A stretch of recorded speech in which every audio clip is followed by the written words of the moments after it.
사랑과 은혜가 늘 충만하시기를 주님의 이름으로 축원합니다. 여러분 혹시 72대 1 법칙이라는 말을 들어보셨습니까?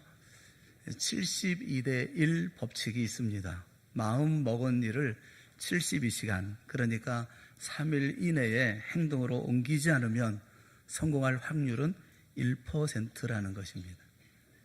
운동하기로 결심하고 내일부터 운동해야지라고 결혼한 각오를 합니다. 그런데 이게 웬일입니까? 다음날 운동하려고 하는데 비가 오는 것입니다. 운동하기로 결심한 사람은 내심 비가 오는 것이 반갑습니다. 다시 내일부터 하겠다라고 다짐을 하죠. 그러나 오늘이 지나고 내일이 오면 결심은 다 사라지고 또 다른 핑계거리를 궁리하는 자신을 발견합니다. 다짐한 것을 즉시 실천하지 않으면 다음에 또 다시 하는 것이란 하늘의 별 따기와 같습니다. 제가 어렸을 적에 저희 아버님께 제일 많이 들었던 말이 뭐냐면 훗날이라는 말입니다. 이 사전적 의미는 앞으로 다가올 날, 그러니까 someday, 나중에 뭐 이런 말입니다. 아버지는 내가 무엇을 부탁드리면 훗날 해줄게, 이렇게 말씀하시고는 거의 들어주신 적이 없습니다. 그래서 아버님이 훗날 하시면 제게는 안 돼라는 말로 들렸습니다. 좀 마음이 불편하고 속이 많이 상하고 원망도 많이 됐죠. 그런데 제가 아버지 나이가 되고 보니까 그때의 원망이 너무 죄송스럽기만 하더라고요. 아들의 부탁을 들어줄 수 없어서 훗날이라고 말씀하실 수밖에 없었던 아버님의 마음은 얼마나 속상하셨을까 하는 마음이 들어요. 하지만 뒤로 미루는 일, 이 뒤로 미루는 일은 훗날이든 뭐 다음이든 이것은 내가 지금 할 수 없는 일이거나 아니면 마음에 없는 경우가 거의 대부분입니다. 친구나 가까운 사람과 오랜만에 전화를 하게 되면 그동안 하고 싶었던 이야기, 옛 추억을 떠올리면서 이런저런 이야기를 하죠. 그리고 통화가 끝날 때쯤에는 우리 언제 한번 보자 하면서 전화를 끊습니다. 하지만 결국 언제가 한번 보질 않아요. 조만간 우리 한번 보자, 한번 밥 한번 먹자 그래 놓고 조만간 본 사람 없고 밥 한번 먹어본 적이 없습니다. 언제, 조만간, 이 말은 그냥 인사치레가 대부분이죠. 보고 싶으면 즉시 수첩을 꺼내서 지금 당장 나를 잡아야 합니다. 그렇지 않으면 밥 먹기 어렵고 만나기 어렵습니다. 그런데 오늘 본문의 16절 말씀해 보면 예수님이 제자들에게 말씀하시는 거예요. 조금 있으면 너희가 나를 보지 못하겠고 또 조금 있으면 나를 보리라. 이 말씀을 보면서 갑자기 훗날 하고 말씀하시는 아버지가 생각이 나요. 세상에서 환난을 당할 제자들을 보시고 우리 예수님이 그냥 위로하기 위해서 하신 그런 말씀일까요? 하지만 우리 예수님은 아들의 요청을 들어줄 수 없어서 힘겹게 아들의 요청을 들어줄 수 없었던, 또 힘겹게 세상을 사셨던 제 아버지와는 다른 분 아닙니까? 예수님은 하나님이십니다. 우리를 사랑하십니다. 모든 것을 들어주실 수 있는 능력이 있는 분이죠. 예수님이 조금 있으면 이라고 말씀하시면 정말 진짜 그렇기 때문에 말씀하시는 것입니다. 예수님은 앞으로 벌어질 미래에 대해서 정말 지금 말씀해주고 계시는 것입니다. 조금 있으면 내가 너희를 떠날 것이다. 정말 조금만 있으면 내가 떠날 거다. 하지만 낙심하거나 포기하거나 절망하지 말아라. 왜냐하면 또 조금만 있으면 곧 나를 만날 것이기 때문이다. 예수님이 제자들에게 조금 있으면, 이 미크로스라고 하는, 이렇게 말씀하신 것은 정말 잠깐, 작은, 짧은, 이 미크로스라는 말에서 마이크로라는 말이 나오잖아요. 아주 작은 것, 미세한 것, 정말 짧게 이 시간적 의미로 말씀하신 것입니다. 잠깐 동안 못 보겠고 또 잠깐 후면 보겠다는 말씀이에요. 이 말씀을 보면서 마음이 많이 뜨거워졌습니다. 그래, 조금만 참고 견디자. 잠깐 뵙지 못할 뿐이야. 하지만 또 잠깐 후에는 사랑하는 주님을 뵙게 될 거야. 제자들은 그런데 이 말씀을 알아듣지 못합니다. 무슨 의미인지 예수님께 묻습니다. 예수님은 자세하게 설명하지 않으십니다. 그저 20절에 보면 너희는 곡하고 애통하겠으나 세상은 기뻐하리라. 너희는 근심하겠으나 너희 근심이 도리어 기쁨이 되리라 말씀하셔요. 조금 있으면 너희가 곡하고 애통하고 세상은 기뻐할 게야. 너희는 이 모든 일로 근심하겠지만 하지만 조금 있으면 너희 근심이 오히려 기쁨이 될 거야 라고 말씀합니다. 여기 근심이라고 하는 리페오라고 하는 이 말은 그냥 막연한 근심, 걱정 이것을 말하는 것이 아닙니다. 적극적인 고통, 비탄 이것을 가리키는 말이에요. 그러니까 이런 고통이 변해서 기쁨이 될 거라고 말씀합니다. 이 기쁨은 예수님의 부활로 시작되어질 것이고 또 승천과 또 성령을 보내주심으로 계속 이 기쁨은 이어질 것입니다. 예수님 21절에 부원에서 이 기쁨을 마치 여인의 해산의 기쁨과 그 고통과 출산의 기쁨으로 다시 설명을 하십니다. 여자가 해산하게 되면 그때가 이르렀으므로 근심하나 아기를 낳으면 세상에 사람 난 기쁨으로 말미암아 그 고통을 다시 기억하지 아니하느니라. 그래서 22절 말씀에 보면 지금은 너희가 근심하나 내가 다시 너희를 보리니 너희 마음이 기쁠 것이요 너희 기쁨을 빼앗을 자가 없으리라 말씀하고 계십니다. 예수는 지금 제자들을 불쌍히 보시고 안쓰러워하시고 위로하시면서 다독거려 주시면서 이 앞으로 있을 일에 대해서 말씀하고 있는 거예요. 얘야 잠깐이란다. 잠깐이야. 오늘 우리는 예수님이 말씀하시는 이 조금 있으면이라는 말씀을 생각을 해보려고 합니다. 예수님께서 말씀하시는 이 조금 있으면이라는 말씀의 의미는 어떤 걸까요? 그 의미가 있어요. 그 의미를 한 3가지 정도 생각을 해봤어요. 조금 있으면이라는 말은 첫째는 그냥 잠깐입니다. 시간적인 개념으로 잠깐입니다. 예수님이 이 말씀을 하신 후에 9시간이 지나면 십자가에 이제 달리십니다. 그래서 조금 있으면 예수님을 못 보게 됩니다. 또 나흘 후에는 부활하십니다. 그래서 조금 있으면 예수님을 보게 되어질 것입니다. 9시간 후에는 못 보게 되어질 것이고 나흘 후에는 보리라 말씀하십니다. 생각해보면 9시간도 잠깐이고 나흘도 잠깐입니다. 그러나 곰곰 생각해보면 꼭 그렇지만도 않습니다. 평안한 10년과 병든 1년은 비교할 수가 없습니다. 예수님의 십자가의 6시간의 고통은 우리의 평생, 일생의 고통과 비교할 수 없을 만큼 길고도 긴 고통의 시간이었을 것입니다. 그럼에도 불구하고 예수님은 그 십자가의 고통조차도 잠깐이라고 말씀을 하십니다. 벌써 우리가 1년이 지났잖아요. 슬픔도 잠깐이었고 기쁨도 잠깐이었습니다. 어려움도 잠깐이었고 근심도 잠깐이었습니다. 오늘 우리가 당하는 모든 고난과 고통도 잠깐 지나갈 거예요. 순교사화를 기록한 책을 보면 이런 내용이 있어요. 로마의 원형 극장에 한 어머니가 어린아이를 꼭 껴안고 성도들 사이에 서 있습니다.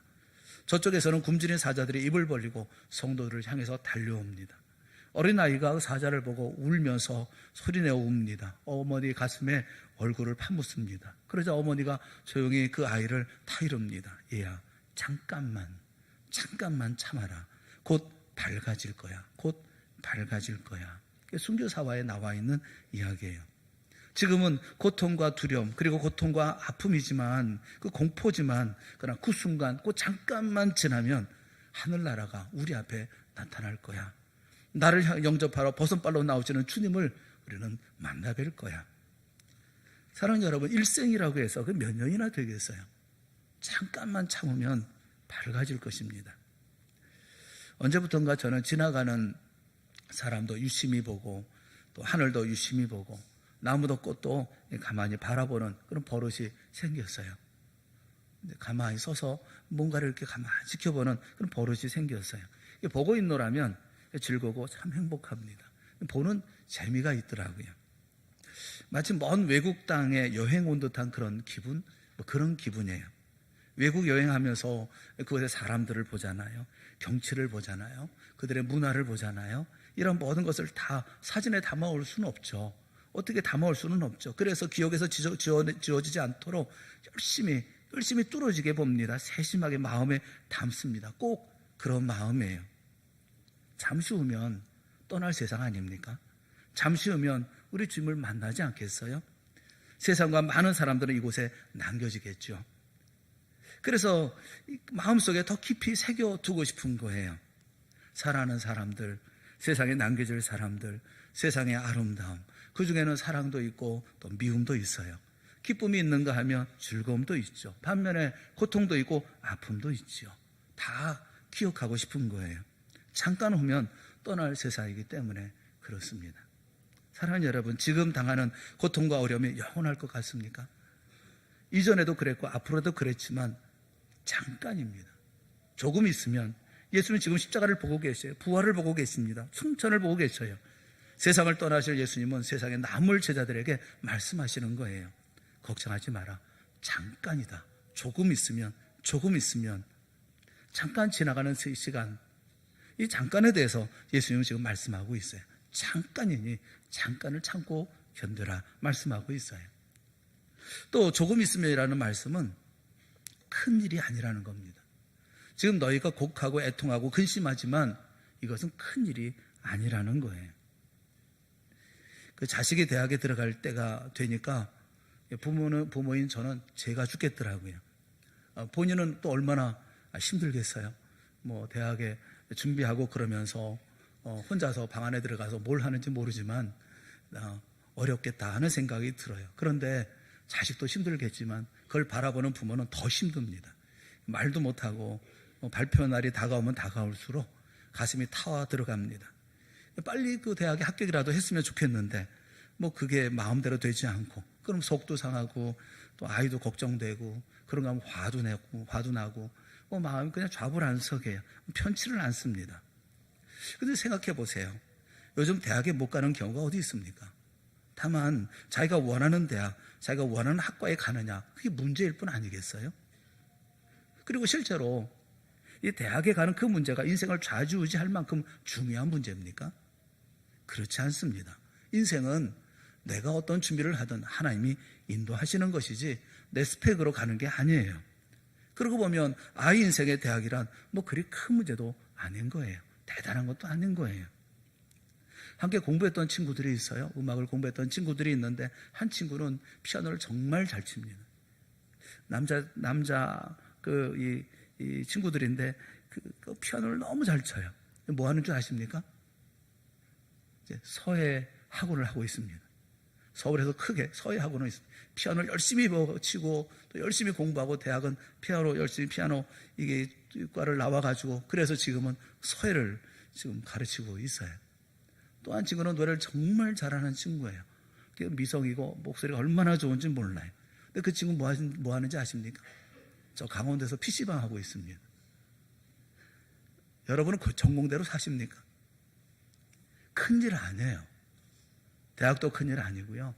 지금 죽을 것 같지만 이것도 큰일 아닌 거예요. 정말 큰일은 뭐가 큰일입니까? 하나님의 일이 큰일이에요. 하나님 뜻을 이루어드리는 일이 그 일이 큰 거예요. 성령에서 강림하시고 난 다음에 모든 이들이 방언을 합니다. 제각기 말을 해요. 다 자기 나라 말로 듣습니다. 그러면서 그들이 뭐라고 얘기합니까? 저들이 하나님의 큰 일을 말하는 것을 듣는도다 라고 얘기를 해요. 성령에 충만한 사람들이 말하고 있는 것이 하나님의 큰 일을 말하고 있어요. 하나님의 일이 큰 일이에요. 우리는 신앙을 이루면서까지 하나님의 자녀라는 명예를 이루면서까지 발을 동동 굴러가면서 물질에 인기에 평판에 온 마음과 인생을 겁니다. 예수님은 지금 자신의 생명을 드리는 십자가와 그 극심한 고통조차도 작은 일이라고 말씀하셔요. 자신의 생명을 드리는 것은 작은 일이고 온 세상 만민을 구원하는 일은 큰 일이라고 말씀하고 계십니다. 자, 조금만 있으면. 간혹 보면 나만 왜 이렇게 힘든 인생을 사는지 모르겠다 호소하는 분들이 계십니다. 어떤 책에 보니까 그런 내용이 있더라고요. 고통 총량 불변의 법칙. 아마 그분이 만든 것 같아요. 고통 총량 불변의 법칙. 뭐 이런 말 들어보셨습니까? 길을 건널 때 육교를 선택하면 올라갈 때 힘들지만 내려갈 때는 힘이 들지 않습니다. 또 지하도를 선택할 수도 있어요. 지하도를 선택하면 처음에는 내리막길이라 쉽지만 나중에 오르막이라 어렵습니다. 물론 모든 위험을 감수하고 무단횡단을 감행할 수도 있어요. 하지만 무단횡단의 죄가를 치를 수도 있고 혹 불의의 사고를 당해서 인생을 어렵게 살 수도 있습니다. 결국 길을 건넌다고 하는 데 있어서는 육교를 건널 수도 있고 지하도를 건널 수도 있고 무단횡단할 수도 있지만 그러나 필요한 고통의 총량은 변하지 않는다라는 거예요. 꼭 동의하지는 않지만 일리 없다고 생각하지는 않습니다. 송명희 씨가 노래하지 않아도 어떤 인생이든 하나님은 공평하게 대하십니다. 하나님은 누구에게나 공평하신 분입니다. 모두가 다 맞춤 100점의 인생을 사는 거 아니겠어요? 나만 이렇게 힘겹게 사는 게 아니에요. 모두가 드러내지는 않지만 쉽지 않은 인생을 살고 있는 것입니다. 문제는 내가 초점을 나에게만 맞춘다는 데 문제가 있는 거죠. 내게만 초점을 맞추지 마세요. 작은 내 일에만 집중하지 마세요. 큰 일에 초점을 맞추십시오. 하나님께 초점을 맞추면서 하십시오. 우리 구주 예수 그리스도의 주님의 사랑에 초점을 맞추시고 오늘도 교훈하시고 인도하시는 성령 하나님께 초점을 맞추세요. 인생 살면서 그 작은 일에 연연하다가 작은 삶을 살지 않기를 주님의 이름으로 축원합니다. 제자들이 곡하고 애통하고 근심할 것을 주님은 염려하고 있는 거예요. 잠시야. 곡하지 말고 애통하지 말고 근심하지 말고 잠깐이야 라고 말씀하고 있는 거예요. 사랑하는 여러분, 여러분의 주어진 일 큰일 아니에요. 잠깐 지나가는 거예요. 곡할 일도 아니고 애통할 일도 아니고 근심할 일도 아닌 거예요. 오히려 내게 주어진 하나님의 일, 하나님의 사역, 온 세상을 향한 나를 향한 하나님의 주의 사역에 그 큰 일에 동참하는 큰 인물들이 되어질 수 있기를 주님의 이름으로 축원합니다. 조금 있으면이라고 하는 것은 큰일 아니라는 거예요. 조금만 있으면 이거 다 해결되어지는 건데 그거 가지고 죽네 사네 되니 안 되니 포기하니 절망하니 하지 말라는 거예요. 또 한 가지 조금 있으면이라는 것은 제한적이라는 겁니다. 너희가 가지고 있는 것은 다 제한적이라는 거예요. 잠깐이라고 하는 것은 뭐예요? 반드시 끝이 있다는 거예요. 고통이 아무리 심해도 끝은 있습니다. 사실 끝없는 고통이 문제죠. 육체는 잠깐 지나가는 제한적인 것이기 때문에 고통을 당해보아도 한계가 있는 과정일 뿐인 거예요. 마태복음 10장 28절 말씀에 보면 예수께서 그렇게 말씀하십니다. 몸은 죽여도 영혼은 능히 죽이지 못하는 자들을 두려워하지 말고 오직 몸과 영혼을 능히 지옥에 멸하실 수 있는 일을 두려워하라 라고 말씀하셔요. 정말 두려워할 것은 하나님을 두려워하고 몸과 영혼을 능히 지옥에 멸하실 수 있는 영원토록 끝이지 않는 고통에 있는 이것을 두려워해야 할 것이지 몸은 죽여도 영혼을 능히 죽이지 못하는 자들 두려워할 이유가 없다는 거예요. 이 모든 고통은 끝이 있어요. 로마서 13장 12절 말씀에 보면 밤이 깊고 낮이 가까웠으니 그러므로 우리가 어둠의 일을 벗고 빛의 갑옷을 입자라고 말씀하고 있어요. 밤이 깊으면 아침이 가깝습니다. 밤과 낮은 연결되어져 있습니다. 야영을 해보신 분들은 칠흑 같은 어두움이 있은 후에 서서히 아침이 밝아오는 것을 압니다. 어둠이 지나고야 그리고 아침이 옵니다.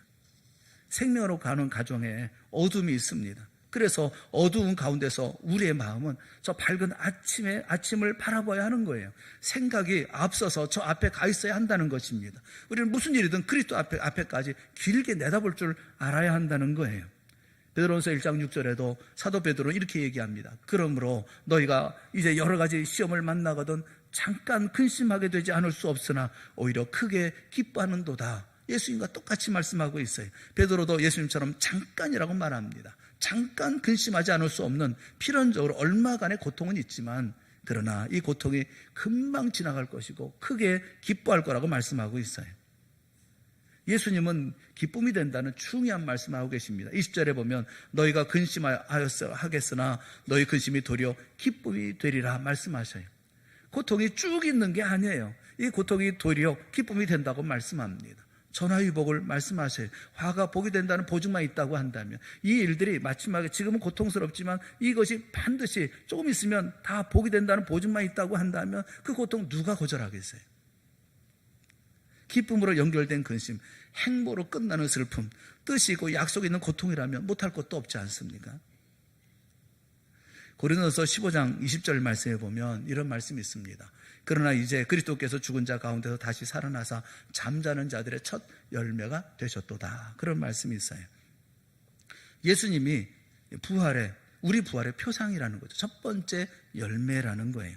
첫 열매니까 우리도 예수님처럼 부활할 것이 아니겠습니까?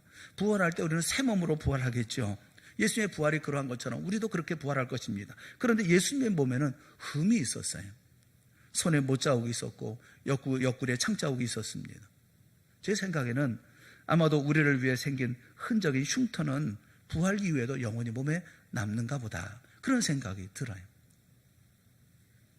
새로운 부활된 그런 육체이지만 예수님은 그 몸에 흉터를 그대로 가지고 계세요. 자랑처럼, 훈장처럼 가지고 계세요.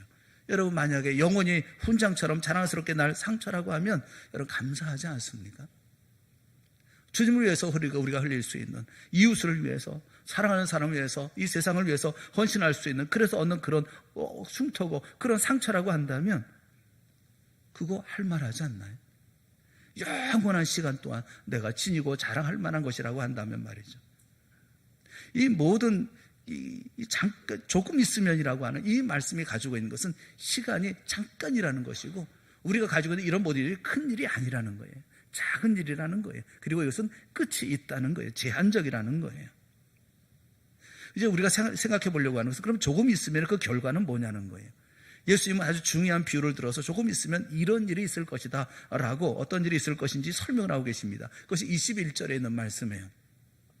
자, 21절에 있는 말씀 우리 한번 다 같이 한번 읽어보겠습니다. 시작. 그때가 이르렀으므로 근심하나 아기를 낳으면 세상에 사람 난 기쁨으로 말미암아 그 고통을 다시 기억하지 아니하느니라. 아멘. 아무리 의학이 발달해도 해산날이 가까워오면 그 걱정을 하는 것 같아요. 여러분, 오늘 식사를 맛있게 하십시오. 윤성호 성도, 박금희 성도가 식사와 커피를 대접하고, 또 홍숙현 집사님은 또 과일과 식재료는 쇠고기국을 준비를 했다고 그래요. 성도를 다 대접한다고 그래요. 말씀드린 것처럼 이분들은 이제 그 아이가 이제 손주가 태어나고 감사해서 이렇게 다 대접을 한다고 해요. 근데 딸 낳기 전에 그 전 주일날 저를 찾아왔어요. 온 가족이 다 왔더라고요. 와서 기도해 주세요 그러더라고요. 목사님 기도해 주세요. 그래서 간절하게 함께 기도했습니다. 그러면서 제가 물어봤어요. 애 낳는 게 걱정되니? 그랬더니 무섭대요. 걱정되고 두렵대요. 그러니 그런 걱정 가운데서 아이를 건강하게 해산하게 됐으니 얼마나 감사해요. 그래서 여러분을 다 대접한다고 그러는 거니까 여러분 마음껏 드세요. 많이 준비했겠지. 마음껏 드시고, 그리고 마음껏 축복하며 기도해 주십시오. 아이 낳는 거 정말 걱정되고 두려운 거예요. 예전에 병원에 신방을 갔었거든요. 맹장을 수술한 여집사님이 계셔서 가서 이제 신방을 하러 갔어요. 근데 그 신방 가가지고 신방대원들하고 같이 이제 앉아서 얘기를 나누다가 토론이 벌어졌어요. 경론이 벌어졌습니다. 그 무슨 얘기냐 하면, 그 여집사님께 물어보는 거예요. 집사님 아이를 낳아보셨으니까 뭐 아시지 않겠습니까? 집사님, 그 아이 낳는 게 아파요? 맹장 수술이 아파요? 이걸 신방 갔던 사람이 물어보는 거예요. 그리고 자기들끼리 또 서로 얘기가 많아요. 맹장 수술이 아프다는 둥, 뭐 애 낳는 게 더 아프다는 둥, 뭐 애 낳아봤냐는 둥, 뭐 이러면서 서로 뭐 의견을 서로 얘기하고 서로 얘기를 하더라고요. 저는 잘 모르겠어요. 어떤 게 아픈 건지. 맹장 수술도 해본 적 없고 애도 낳아본 적이 없어서 난 뭔지 모르겠는데, 근데 맹장 수술하신 그 여집사님이 우리를 깊이 생각하게 하는 그런 대답을 하시더라고요. 자기 생각에는 맹장 수술이 더 아프다는 거예요. 왜냐하면 맹장 수술은 아무런 의미가 없는 그런 고통이지만 해산의 고통은 의미가 있는 고통이 아니냐, 그 얘기를 하더라고요. 실제로 어떤 것이 더 아픈지는 모르겠어요. 뭐 똑같이 아프지 않겠습니까? 그런데 고통의 깊이가 중요한 게 아니라 고통의 의미가 중요하죠. 해산의 고통은 새 생명의 탄생을 위한 고통으로 기쁨의 고통이고 의미가 있는 것이기 때문에 이것 때문에 힘들어하고 어려워하는 사람은 없어요. 아직도 미스테리는 그렇게 힘들게 아이를 낳고 얼마 지나지 않아 또 낳는다는 거예요. 이 사람들이 정신이 없는 사람들은 벌써 첫째 아이를 낳은 그 기쁨을, 그 아픔을 다 잊어버린 것 같아요. 고통이 있어요. 문제는 의미가 있느냐 없느냐는 거예요. 또는 부끄러운 것이냐 영광스러운 것이냐라는 거예요. 고통인데 부끄러운 고통입니까? 영광스러운 고통입니까? 부끄러운 고통은 비록 작다 하더라도 무거운 것이고, 영광스러운 고통은 좀 무거워도 견딜 만한 거예요. 문제는 고통의 성격에 달려있는 것입니다.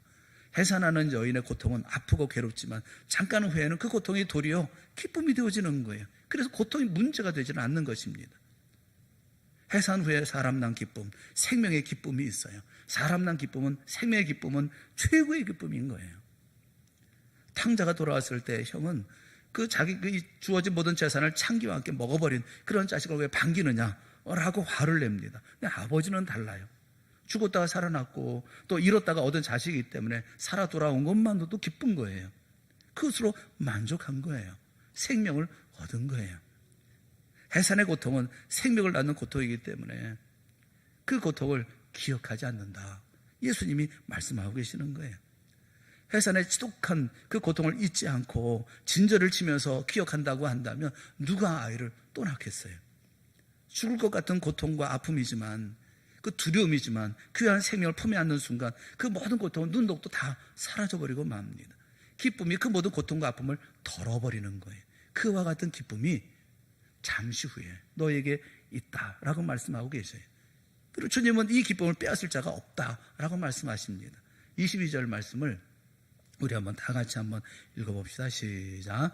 지금은 너희가 근심하나 다시 너희를 보리니 너희 마음이 기쁠 것이요 너희 기쁨을 빼앗을 자가 없으랴. 할렐루야. 아멘. 다시 나를 만날 터인데 너희 마음이 그럴 때 기쁠 것이고 그 기쁨을 빼앗을 자가 없을 거야.